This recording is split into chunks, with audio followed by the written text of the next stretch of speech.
Vous écoutez l'émission Raconte ta ville ou ton village.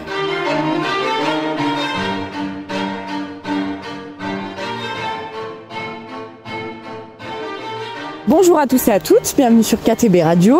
Aujourd'hui, nous avons Stéphane Forbrac. Bonsoir. Bonsoir tout le monde. Donc, vous êtes contre les JO, vous êtes un petit peu partout à l'heure actuelle. Alors, moi je vais dire que le mot contre les JO, c'est pas forcément la vérité. Les JO de Paris, pour moi, ça s'est bien passé. Paris n'a pas été mis à sac par les Jeux Olympiques. Tout le monde a été plus ou moins heureux de ce qui s'est passé là-bas. Par contre, dans les Alpes, c'est plus la même chose.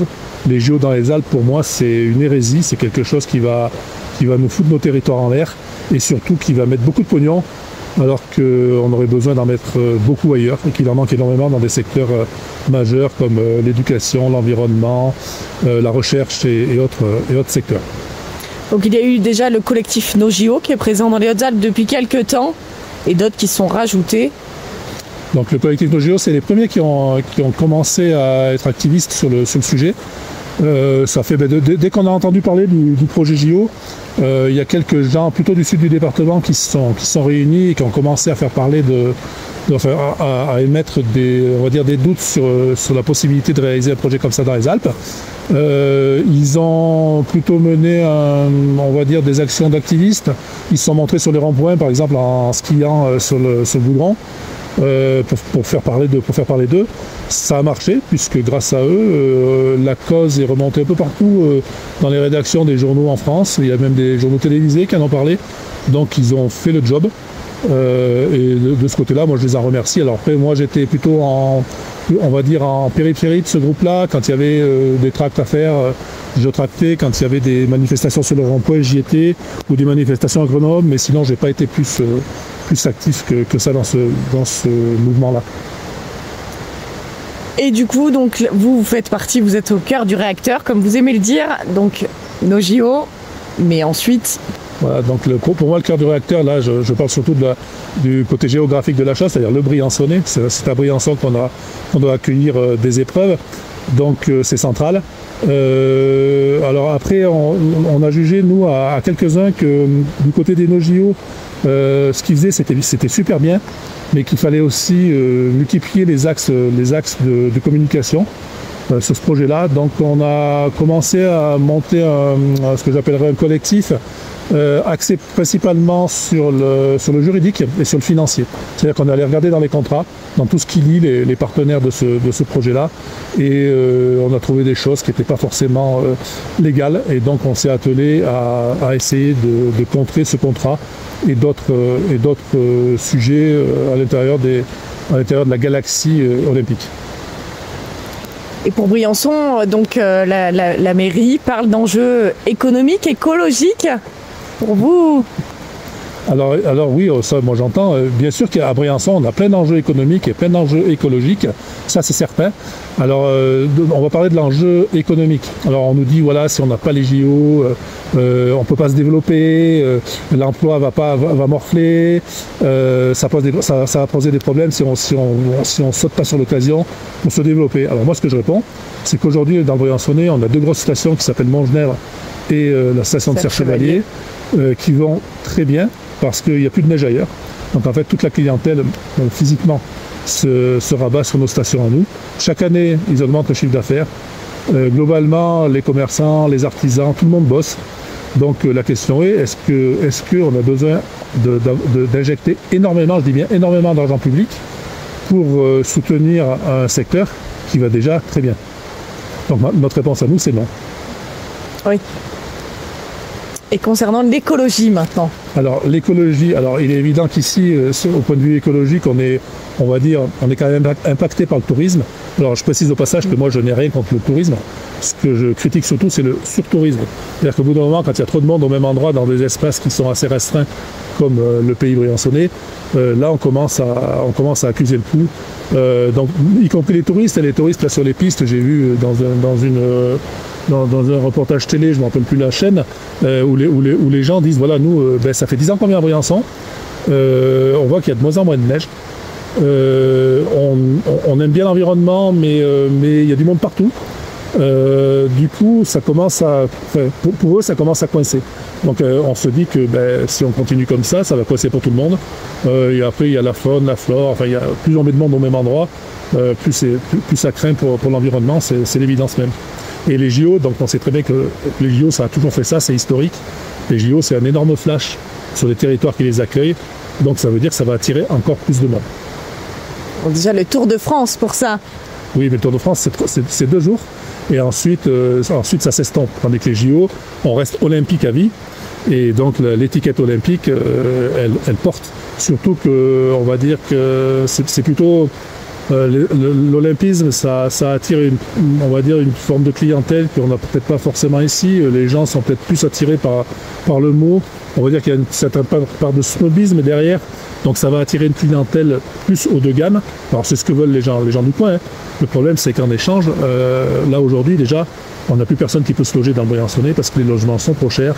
On a la ville de Briançon qui a perdu 1000 habitants. Alors, on était 11 000, on n'est plus que 10 000 en 10 ans. Parce que les jeunes n'arrivent plus à se loger, n'ont pas forcément des boulots. Alors, des boulots saisonniers, oui, mais des boulots qui permettent de vivre à l'année, il y en a beaucoup moins. Donc les gens s'entassent les jeunes, s'ils veulent rester au pays, ils s'entassent à 4 ou 5 dans des logements où ils sont serrés comme des sardines. Donc pour l'instant, c'est ça déjà à Briançon. Donc on rajoute encore le flash des JO là-dessus et on arrive à des prix qui montent. Ça s'est fait partout. On a vérifié dans toutes les communes, dans toutes les villes qui ont accueilli les JO. Ça met un gros boost sur les prix d'immobilier. Donc pour nous, ça risque d'être catastrophique. Est-ce que vous faites des réunions et tout pour sensibiliser tout le monde à cela en vue des JO qui sont quand même en 2030, c'est à la fois loin et aussi proche? Alors on n'arrête pas, je répondrai qu'on n'arrête pas. En fait, on est sans arrêt en train d'organiser des réunions publiques un peu partout, que ce soit en Savoie, que ce soit dans le département, dans le 05. Le problème qu'on rencontre, c'est que on est considéré comme des... Alors, le mot, c'est pas moi qui le dis, c'est les porteurs du projet. Dès qu'on a des choses à dire sur ce projet-là, on est considéré comme des anti-tout. Ça, c'est le mot. Vous êtes anti-tout. Donc à partir du moment où on nous a catégorisés comme anti-tout, eh bien, on ne peut plus nous écouter parce que en fait, ça veut dire qu'on est des imbéciles qui n'écoutent rien, qui sont pas capables de comprendre ce que c'est que l'olympisme. Donc en fait, à partir de là, on a du problème pour trouver des salles, pour trouver des endroits pour se réunir.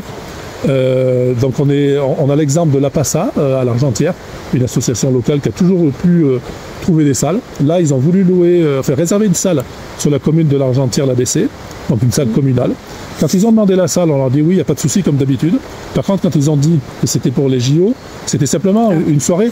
C'était pas une soirée anti-JO, c'était une soirée pour échanger et pour débattre sur les JO. On leur a répondu tout de suite, ah ben non, la salle, non, vous ne l'aurez pas. Donc d'ailleurs, ça a fait l'objet d'une saisie du tribunal administratif, parce que c'est quand même pas très légal de refuser comme ça des salles à des associations locales sans réel but. Donc ça se déroulera aussi au Fort des Têtes. Alors oui, bien sûr, le Fort des Têtes, c'est un enjeu central. Le Fort des Têtes, là d'ailleurs, les auditeurs ne le verront pas, mais on est juste en dessous. Le Fort des Têtes, c'est un chat noir dans le Briançonnais. Il y a toujours eu des gens qui ont voulu faire des trucs au Fort des Têtes, des promoteurs, alors entre parenthèses des promoteurs véreux, qui se sont cassés la figure, qui sont aujourd'hui mis en examen avec 170 plaintes sur la figure. Et bon, ça c'est juste anecdotique.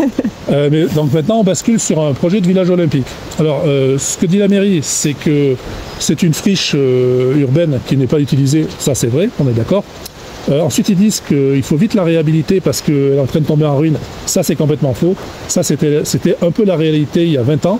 Sauf que depuis, il y a eu un programme de réhabilitation de l'armée qui a injecté beaucoup d'argent chaque année.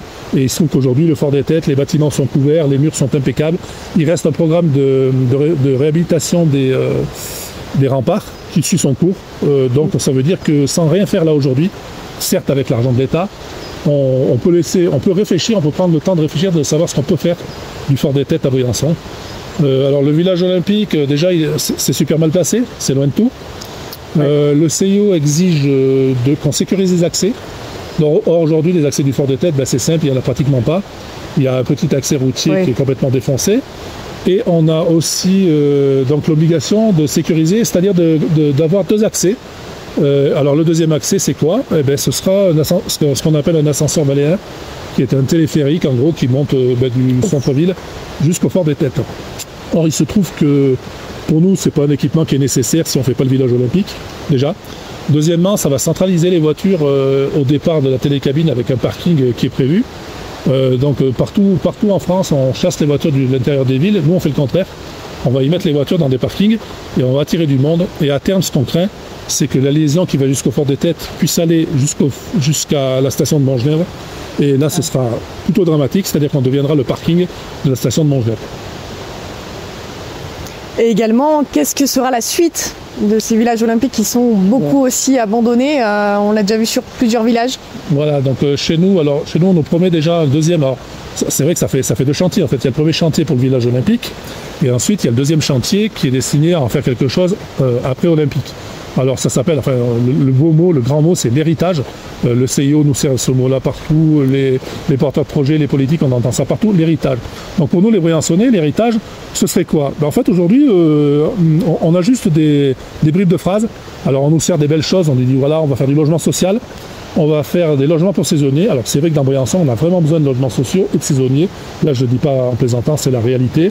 Par contre, est-ce qu'on en a besoin alors qu'il y a eu des grues dans tout Briançon, qu'il y a des bâtiments partout qui se construisent en plein centre-ville depuis 5 ans? On avait des places partout pour mettre des HLM et des logements sociaux. Là, on va aller les percher dans un monument historique avec des murs qui font 2,50 mètres d'épaisseur. Donc ça veut dire que ce sont des appartements qui seraient très peu viables, où on a toujours la lumière allumée au plafond pour voir quelque chose dans l'appartement. Donc ça crée des surcoûts pour les locataires HLM, c'est pas bon. Ça fait des factures d'électricité assez importantes. Ensuite, est-ce que ces gens-là vont prendre l'ascenseur Valéen pour aller chez eux? Ça ne tient pas forcément debout non plus. Qui va entretenir l'ascenseur Valéen par la suite? Et surtout, ce qu'on ne nous dit pas, et ce que moi je peux dire en connaissance des choses, c'est que le Fort des Têtes, c'est un monument historique, donc il est classé monument historique. Et les monuments historiques en France, globalement, ce sont les plus grosses niches fiscales qu'on puisse rencontrer en France.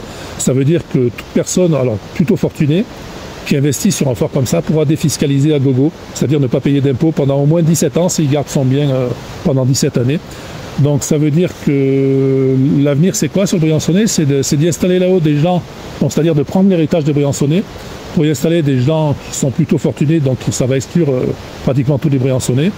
Et tout ça en lançant des travaux avec de l'argent public qui sera injecté sur le village olympique et par la suite. Tout ça au profit d'une minorité de gens qui n'ont pas forcément besoin qu'on les aide financièrement. Merci beaucoup. Eh bien de rien.